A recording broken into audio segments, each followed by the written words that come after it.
Y'all, I am kind of old. Now, don't get me wrong, ain't nothing wrong with being old, you know? With age comes wisdom, but I'm realizing I'm not the youngest kid on the block anymore. Well, definitely not. I'm not even on that block anymore. See, that's the thing. I am not a kid anymore. I'm not a teenager anymore. And it's starting to really hit now. I'm old. I'm actually old. And I'm only saying this because ever since this year started, well, maybe not ever since it started, but definitely when I came back from sophomore year of college, there's been more and more experiences of me not being the youngest kid on the block anymore, or the youngest kid around anymore. And it's so mind-boggling. I'm like, when did I grow up like this? When did I grow up so fast? And it's so scary how insidiously time will pass. And boom, you're an adult. And I don't even think I'm a full adult yet. I feel like I'm almost there, but not quite. But it's the fact that I'm this close is what's bothering me. Now, don't get me wrong. That's not me complaining saying I wish I could go back to being a kid and not have no responsibilities, because I like things how they are right now.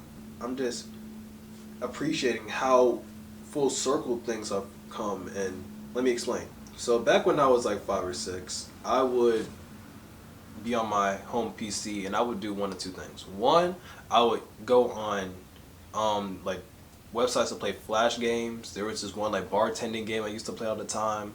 Red Ball, Bob the Robber, I think it was called. I think it was on this website called Keezy. Shout out to Keezy. That's real ones know about that website. That was it back in the day. So I would either do that, or I would go on YouTube and just surf Nintendo videos of like niche Nintendo YouTubers. So like We Like to Pray, SMG4, Q Mario Bros. Like there was YouTubers that I'd be watching that were my age now making videos. The Cute Mario Bros. I don't know how old they were when they started making plush videos, but I know they were at least 20 when they made one.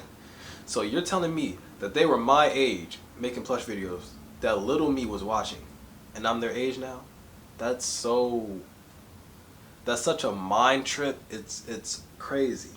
And the same thing goes for SMG4 and SML and We Like to Pray and Super Scammer. Like, all these people, they were 20 at one point in time. We all were 20 at one point in time. And now I'm 20 and I'm making YouTube videos. Now granted, they're not for the same reasons, or they're not in the same era as those YouTubers, but it's just the fact that I'm making them and I'm this age now. I'm like, wow, so this is what it's like to be a half adult making YouTube videos. It's amazing. Back in the day in like 4th grade, I used to collect Amiibo back when the Amiibo craze was crazy. And there was this one YouTuber I used to watch collect Amiibo. His name was Horbro. I think he lived in Chicago, but if he didn't, then he lived in the broader Illinois area, and he would record himself going from store to store, looking for rare Amiibos and just Amiibo in general.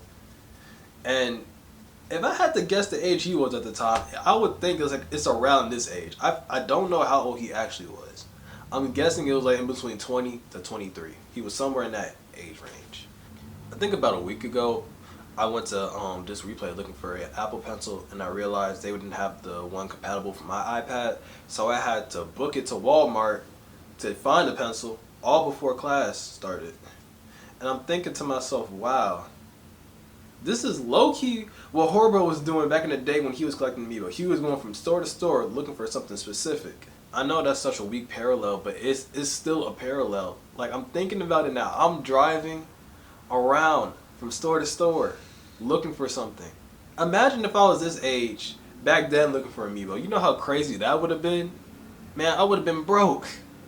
And mind you, I didn't buy none of those Amiibos. I was like 10 or 9 years old. My granddad was paying for all of those. Very blessed for that, by the way. What I'm trying to say is, time has passed. At first, it was just like a 5-year jump from my peak childhood. Then it was 7 years. Now I'm coming up to my peak childhood being 10 to 11 years ago. And that's so, it's bittersweet.